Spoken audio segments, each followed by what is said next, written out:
I hope सभी बच्चे बहुत अच्छे हैं। तो भाई हम चैप्टर पढ़ रहे थे तत्वों का आवर्त वर्गीकरण, है ना। बीच में हमारी कुछ क्लासेस मिस हो गई, मेरी तबीयत खराब थी इसलिए। तो आज वापस इस चैप्टर को हम कंप्लीट करेंगे, है ना। चैप्टर को तो कंप्लीट नहीं हो पाएगा, लेकिन चैप्टर के टॉपिक्स को कुछ कंप्लीट करने की ट्राई करेंगे। और वो टॉपिक कौन से हैं? तो भाई परमाणु आकार, है ना, और दूसरा जो है वो है धात्विक एवं अधात्विक गुण। अधात्विक गुण, है ना। ये चीजें आपकी आवर्त सारणी में किस प्रकार बदलती हैं। आवर्त सारणी में आप बाएं से दाएं जाओ, दाएं से बाएं जाओ, ऊपर से नीचे आओ, नीचे से ऊपर जाओ, तो ये चीजें किस प्रकार बदलती हैं, ये चीजें हमें समझनी है। तो इन चीजों को आज हम समझने का प्रयास करेंगे। Very important from exam point of view. Objective question आते हैं डायरेक्टली, या कभी कभी 2 मार्क्स में क्वेश्चन भी आते हैं। तो आई होप आप लोग एंजॉय करेंगे। तो स्टार्ट करते हैं। जैसा कि मैंने आपको लास्ट क्लास में बताया कि आवर्त सारणी में जो ऊर्ध्वाधर होते हैं वो होते हैं आपके स्तंभ,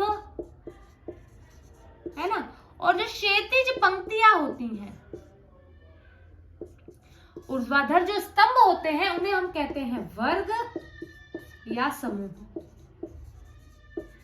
है ना। और जो क्षैतिज पंक्तियां होती हैं उन्हें हम कहते हैं आवर्त। क्या कहते हैं बेटा? आवर्त।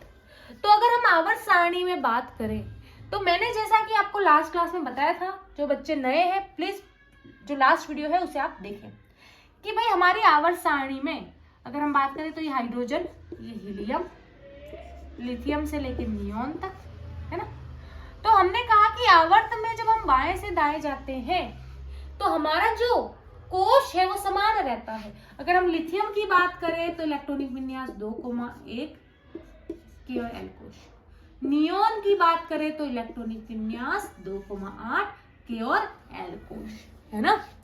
लेकिन जैसे हम स्तंभ में ऊपर से नीचे जाते हैं,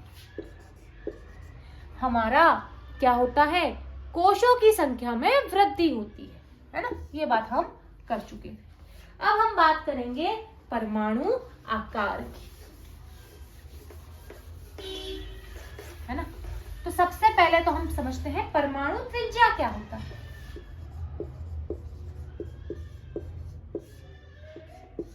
परमाणु त्रिज्या क्या होता है? जब आप 11th में जाएंगे ना बच्चों तो बहुत ज्यादा डिटेल में पढ़ेंगे। अभी हमारे जो सिलेबस है उसमें एलिमेंट्री चीजें हैं, तो हम एलिमेंट्री चीजें ही पढ़ेंगे। परमाणु त्रिज्या का मतलब है परमाणु के नाभिक से बाह्यतम कोश की दूरी, है ना। नाभिक से बाह्यतम कोश की दूरी, बाह्यतम कोश की दूरी, ये होता है आपका परमाणु त्रिज्या। जैसे हम बात करें लिथियम की, इलेक्ट्रॉनिक विन्यास 2,1, ये लिथियम का नाभिक है ना। ये लिथियम का ये अंदर नाभिक है, ये के कोश और ये एल कोश, के कोश और ये एल कोश। इस नाभिक से ये जो बाह्यतम कोश एल, लिथियम के लिए बाह्यतम कोश एल है क्योंकि सबसे बाहर की तरफ, बाह्यतम कोश का मतलब बाहर की तरफ। तो भाई नाभिक से इस बाह्यतम कोश की जो दूरी है वही इसका त्रिज्या है।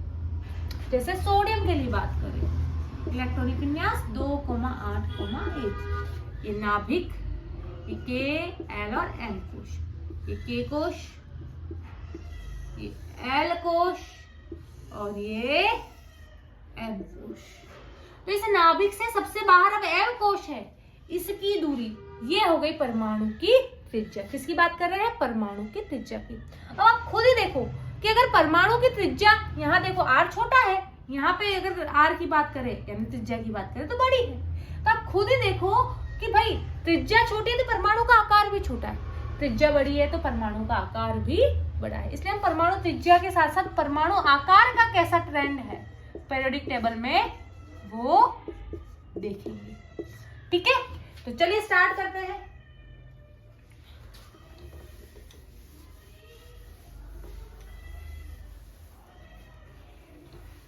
चलिए स्टार्ट करते हैं।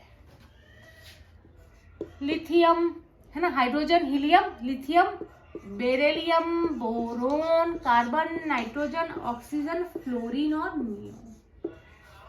ठीक है। अब आप सभी जानते हैं कि प्रोटॉन की संख्या परमाणु क्रमांक के समान होती है। किसी भी परमाणु में प्रोटॉन की जो संख्या है वो परमाणु क्रमांक के समान होती है ना। जैसे परमाणु क्रमांक 3, 4, 5, 6, 7, 8, 9 और 10, और यही इसके प्रोटॉनों की संख्या भी है। तो अगर आप ध्यान से देखो तो अगर हम बात करें लिथियम में 3 प्रोटॉन है, और आप सभी को यह भी पता है कि प्रोटॉन पर धन आवेश होता है, और जो आपका इलेक्ट्रॉन है उस पर ऋण आवेश होता है।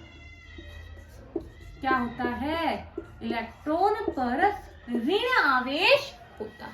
अब होता क्या है, जैसे हम लिथियम के केस में बात करें, ये नाभिक, इस नाभिक में आपका प्रोटॉन और न्यूट्रॉन होता है, ये के कोश और ये एल कोश। के कोश में 2 इलेक्ट्रॉन है, एल में 1 इलेक्ट्रॉन। अब आप सभी को पता है कि धन आवेश ऋण आवेश को अपनी तरफ अट्रैक्ट करता है। तो यहाँ पे जो प्रोटॉन है ना वो इस इलेक्ट्रॉन को अपनी तरफ अट्रैक्ट कर रहा है। अब हम बेरिलियम का केस अगर हम देखें तो बेरिलियम में क्या है? प्रोटॉन है ना, न्यूट्रॉन, ये के कोश और ये एल कोश। अब यहाँ पे देखो प्रोटॉनों की संख्या बढ़ गई ना, क्योंकि हमने क्या कहा कि भाई जो परमाणु क्रमांक है वही क्या है? प्रोटॉनों की संख्या है। अब हम जैसे लिथियम से बेरिलियम की तरफ गए, आवर्त में हम, ये बायां होता है, आप सभी को पता है भाई, ये आपका दायां होता है। तो आवर्त में बेटा जैसे ही आप बाएं से दाएं गए, लिथियम से बेरिलियम गए, क्या हुआ कि आपका जो धनावेश है वो बढ़ गया,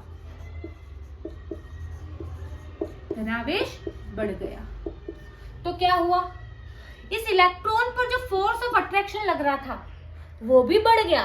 भाई आप खुद ही सोचो ना, एक जना किसी को खींच रहा है और 2 जने किसी को खींचते, तो ऑब्वियसली 2 जने ज्यादा एनर्जी लगाएंगे ना, अच्छे से खींच पाएंगे। तो ये क्या होता है कि ये जो इलेक्ट्रॉन है ऋणावेश वाला, इस धनावेश जो है बढ़ने के कारण इसकी तरफ आता जाता है, तो साइज क्या हो गई? छोटी हो गई। क्यों हो गई भाई? पहले तो ये ऐसा था क्योंकि ज्यादा फोर्स नहीं था। अब उसने यहाँ पे अंदर जो प्रोटॉन है, उसने यहाँ पे जो बाहर इलेक्ट्रॉन, उसको बोला अरे आजा आजा आजा आजा आजा आजा आजा आजा, मैं हूँ प्यार तेरा। तो उसने खींचा उसको अपनी तरफ, तो ये इसकी तरफ बढ़ गया, है ना, इधर की तरफ आया, इसीलिए साइज छोटी हुई। सिमिलरली हम बोरोन में जाए तो बोरोन में अब प्रोटॉनों की संख्या 5 हो जाएगी, तो वो इलेक्ट्रॉनों को और ज्यादा खींचेंगे क्योंकि धनावेश बढ़ रहा है ना। Similarly carbon, nitrogen, oxygen, fluorine में आप देखोगे क्या हो रहा है, जो धनावेश है वो बढ़ रहा है जब हम आवर्त में बाएं से दाएं जा रहे हैं। तो जो वो फोर्स है इलेक्ट्रॉनों को खींचने वाला, है ना, जो बल है वो बढ़ रहा है, और वो बल बढ़ने के कारण इलेक्ट्रॉन प्रोटॉन की तरफ थोड़ा सा झुक रहा है, उसकी तरफ आ रहा है, और इसीलिए परमाणु की जो त्रिज्या है वो छोटी होती जा रही है, परमाणु का आकार कम होता जा रहा है। अब यहाँ पर एक और चीज है कि भाई यहाँ के कोश में इलेक्ट्रॉन है, इलेक्ट्रॉन पर ऋणावेश, यहाँ पर एल कोश में इलेक्ट्रॉन है, इन दोनों पर ऋणावेश, इन दोनों पर ऋणावेश है, और आपको पता है समान आवेश एक दूसरे को प्रतिकर्षित करते हैं। तो ये इलेक्ट्रॉन और ये इलेक्ट्रॉन एक दूसरे को प्रतिकर्षित भी तो करते हैं, लेकिन इस प्रोटॉन का प्रभाव कंपैरेटिवली ज्यादा होता है ना। ये इलेक्ट्रॉन इलेक्ट्रॉन के प्रतिकर्षित करने वाली बात अभी हमारे 10th लेवल पे नहीं है ना, लेकिन मैंने आपको बता दिया, वो 11th में जाके आप पढ़ोगे। तो इसीलिए ओवरऑल क्या हुआ, आवर्त सारणी में बाएं से दाएं जाने पर, आवर्त सारणी में बाएं से दाएं जाने पर क्या हो रहा है, नाभिकीय आवेश बढ़ रहा है। क्योंकि नाभिक में क्या है, नाभिक में बेटा आपका प्रोटॉन है और न्यूट्रॉन है ना। न्यूट्रॉन पर तो कोई आवेश है नहीं, तो ओवरऑल नाभिक का आवेश क्या हुआ, जो प्रोटॉन का आवेश हुआ, है ना। तो आवर्त सारणी में ध्यान से सुनना, आवर्त सारणी में आवर्त में बाएं से दाएं जाने पर प्रभावी नाभिकीय आवेश, प्रभावी नाभिकीय आवेश का मतलब है कि नाभिक का आवेश और ये जो आपका इलेक्ट्रॉन इलेक्ट्रॉन में प्रतिकर्षण है, उन दोनों का ओवरऑल, है ना।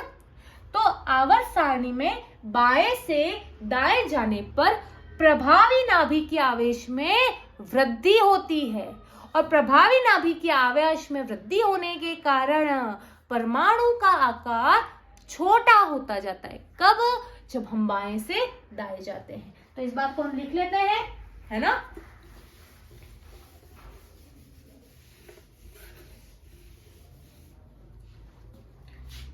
आवर्त सारणी में, कहां पर बात कर रहे हैं? आवर्त सारणी में। कोडवर्ड में लिखवाऊंगी, ज्यादा उसमें नहीं लिखनी। ये बाया, ये दाया। जैसे जैसे हम बाएं से दाएं जा रहे हैं, आवर्त सारणी में बाएं से दाएं जाने पर क्या हो रहा है? प्रभावी नाभिकीय आवेश क्या हो रहा है बेटा? बढ़ रहा है। और इसीलिए परमाणु का आकार बोलो, त्रिज्या बोलो, ये दोनों घटती है, कम होती है। ये बात आपको ध्यान रखनी है। अब अगली बात करते हैं। ये लिथियम, ये सोडियम, ये पोटेशियम, है ना।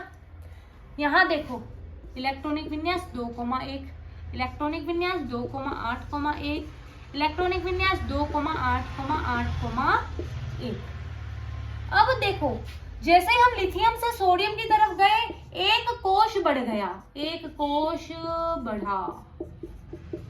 जैसे हम सोडियम से पोटेशियम की तरफ गए, फिर एक कोश बढ़ा। यानी कोश बढ़ने से क्या हो रहा है? इलेक्ट्रॉन नाभिक से दूर जा रहा है। आप खुद देखो, ये लिथियम के लिए ये आपका के कोश, ये एल कोश, ये डिस्टेंस हुई। सोडियम के लिए बात करो तो भाई ये आपका के कोश, ये एल कोश और ये एम कोश। दूरी बढ़ी कि नहीं बढ़ी? त्रिज्या बढ़ी कि नहीं बढ़ी? ये तुम्हारे लिथियम का है, ये तुम्हारे सोडियम का है। तो हमने क्या देखा कि जब हम आवर्त सारणी में किसी वर्ग में या समूह में ऊपर से नीचे जा रहे हैं, ये ऊपर है, ये नीचे है ना। आवर्त सारणी में जब हम ऊपर से नीचे जा रहे हैं, कोश में वृद्धि हो रही है, एक कोश बढ़ा, एक कोश बढ़ा, और कोश में वृद्धि होने से इलेक्ट्रॉन नाभिक से दूर जा रहा है, और इसीलिए परमाणु का आकार या परमाणु की त्रिज्या बढ़ती है। तो बेटा हमने क्या सीखा कि किसी भी आवर्त सारणी में अगर हम बात करें तो हम आवर्त में बाएं से दाएं अगर हम जाएं तो परमाणु की त्रिज्या कम होती है, लेकिन वर्ग में, समूह में, स्तंभ में ऊपर से नीचे जाने पर परमाणु की त्रिज्या बढ़ती। आई होप आपको कॉन्सेप्ट क्लियर होगा। वीडियो को 1-2 बार देखें, अपने नोट्स बनाए, खुद समझने का प्रयास करें, आपको अच्छे से समझ में आएगा। तो आज की वीडियो में बेटा हम इतना ही देखेंगे, अगली बात हम नेक्स्ट वीडियो में करेंगे। तब तक के लिए बाय बाय, टेक केयर।